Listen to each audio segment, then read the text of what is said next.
मागच्या रेड कार्पेटला आम्ही दोघं होतो, आता तिघं आलोय. आणि अशा पद्धतीने आम्ही तिघे जण रेड कार्पेट. वृंदाचा अजिबात इंटरेस्ट नाही या सगळ्या.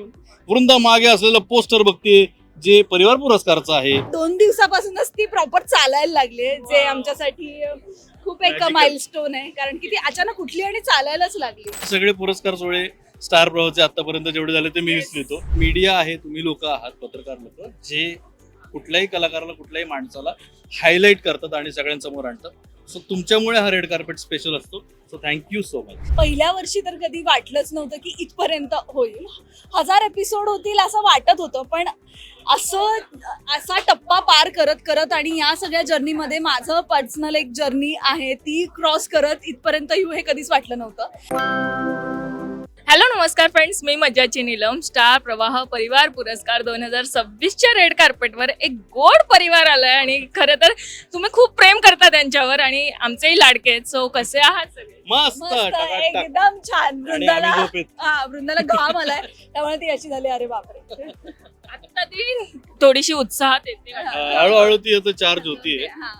पण तिचं रुटीन असंच असतं, सकाळी अशी शांत असते आणि नंतर चार्ज ती नाही उठली की ती चालायला लागते. ती उठली की पडून जरा आळस करते. नाही ती उठून उभं राहून घर फिरायला फिरायचं. चालू करते. लिली मन्या असतात आमचे पेट्स आहेत, त्यांच्या बरोबर मग त्यांच्या मागे मागे फिरणं, काहीतरी आपटणं, ते चालूच आहे.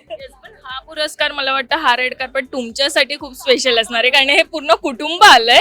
आणि एक टाइम मला असं वाटतं की मोनिकाने याच ह्याच्यावर प्रेग्नेंट असताना आली होती आणि ती तेव्हा एका लेकराला किंवा कोणाला तरी मुलाला सल्ला देणार असं काहीतरी होतं, आणि आज परिवार आलाय. किती छान वाटते मोनिका. मी ठरवून यावेळेस आले, कारण की मागच्या रेड कार्पेटला आम्ही दोघं होतो, आता तिघं आलोय. आणि मला प्रवाह परिवार पुरस्कार आहे, तर परिवार अख्खा दिसला पाहिजे म्हणून मग मी घेऊनच आले. आणि चिन्मयला म्हणाले, वेळ काढ तू, मागे रिहर्सल्स चालल्यात, सगळं चाललंय, ते त्याच्यातून एक 15 मिनिटं वेळ काढ आणि आमच्या बरोबर ये रेड कार्पेट. पण मला जेव्हा रेड कार्पेट असतं तेव्हा मोनिकाची किती धावपळ घरात सुरू होते की अरे हे ड्रेस वेअर करायचं, हे असं तुला त्रास देणार काय असतं त्यातून? नाही आता काय असतं, आता हे सांगायचं का नाही मला माहित नाही, पण सगळे पुरस्कार सोहळे स्टार प्रवाहाचे आतापर्यंत जेवढे झाले ते मी विसरतो. त्यामुळे ज्या दिवशी रेड कार्पेट असतं त्या दिवशी माझं ब्लॅक कार्पेट मागे चालू असतं. त्याच्यावरती माझी धावपळ, पळापळ, घामाघूम झालेला मी असतो. त्यामुळे तिची बिचारीची एकटीची धावपळ असते, ती एकटी सगळ्या गोष्टी मॅनेज करते, घरातली आवराआवर करून तिचं ती येते. त्यामुळे तिची तिकडे म्हणजे माझी काही तिला फारशी मदत होत नाही अशा दिवसांमध्ये. पण मी चिन्मयला आजचं आउटफिट फायनल करायला मदत केलेली. ते शूज ओनित्सुका टायगरचे, ते मी त्याला बर्थडेला गिफ्ट केलेले. मी म्हटलं मग त्याचं उद्घाटन करायचं तर मग आपण काहीतरी असं मॅचिंग करू. सो आत्ताचा आउटफिट डिझाईन बाय मी आहे. वृंदाचा मला हा घालायचा होता, तर मग मी माझ्या डिझायनरला सांगितलं प्लीज एक सेम मला मिळेल का, तर ती म्हणाली मग असं करू का कॉम्बिनेशन. मी म्हटलं चालेल. वृंदाचा पण त्या शिवानीने डिझाईन करून पाठवलाय. पण आता जसं म्हणालात की ब्लॅक कार्पेट मागे सुरू असतं ते एक वेगळं, पण आज या रेड कार्पेटवर येऊन खरं तर कसं वाटतंय परिवार असो? मी तसं बघायला गेलं तर पहिल्यांदा असा फॅमिली बरोबर रेड कार्पेटवर आलोय. आणि म्हणजे रेड कार्पेट हा रेड कार्पेट असतोच, पण हा स्पेशल होतो तुमच्यासारख्या मीडियामुळे, जे येऊन आमच्याशी बोलतात, गप्पा मारतात, आम्हाला काय वाटतं हे विचारतात, आमचं कौतुक करतात, कॉम्प्लिमेंट देतात. यांनी खूप स्पेशल वाटतं. नाहीतर कार्पेटवरनं चालणं ह्याच्यात काहीच खरं तर नाहीये. बट मीडिया आहे, तुम्ही लोक आहात, पत्रकार लोक, जे कुठल्याही कलाकाराला कुठल्याही माणसाला हायलाईट करतात आणि सगळ्यांसमोर आणतात. सो तुमच्यामुळे हा रेड कार्पेट स्पेशल असतो. So thank you so much. Thank you so much. आणि मला असं वाटतं वृंदा बोलायला खूप उत्सुक आहे. वृंदा बोलायचं नाही, तिला ते खाऊन बघायचं. अशा वस्तू आहेत घरात जे ओके.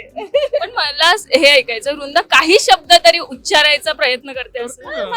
मला मिमी म्हणते, त्याला बाबा म्हणते, मन्याला मन्या असं जोरात ओरडते, आणि लिलीला खूप जोरात ही असं करते, कारण की आम्ही लिलीवर ओरडतच असतो. ती कुठे ना कुठेतरी काहीतरी पाड स्क्रॅच करत असते. त्यामुळे आमचं ते दुसरं बाळ आहे, पहिलं बाळ मन्यात, दुसरं लिली आणि तिसरं हे. तर दुसऱ्या बाळाला ओरडा पडतो तो पडतोच आहे.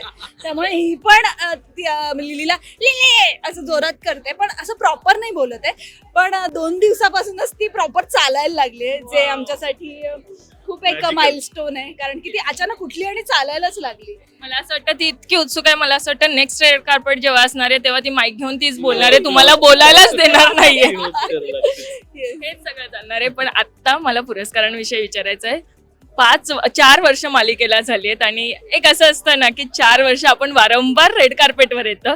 आत्ता काय भावना आहेत की ती 4 वर्ष मागे वळून बघताना जर सांगितलं तर कसं वाटते खरं?